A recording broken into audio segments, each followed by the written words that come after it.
बिस्मिल्लाहिर्रहमानिर्रहीम। अस्सलाम वालेकुम।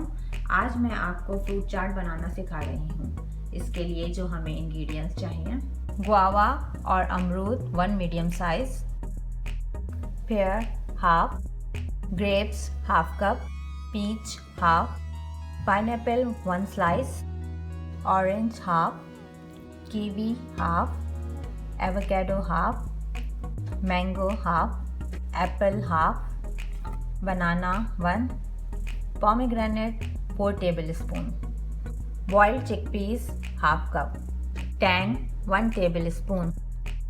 टैंग डाल के हम अच्छी तरह मिक्स कर लेंगे तो हमारे फ्रूट्स जो हैं वो काले नहीं होंगे।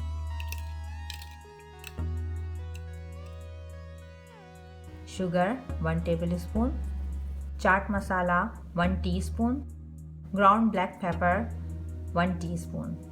अच्छी तरह इसको मिक्स करें।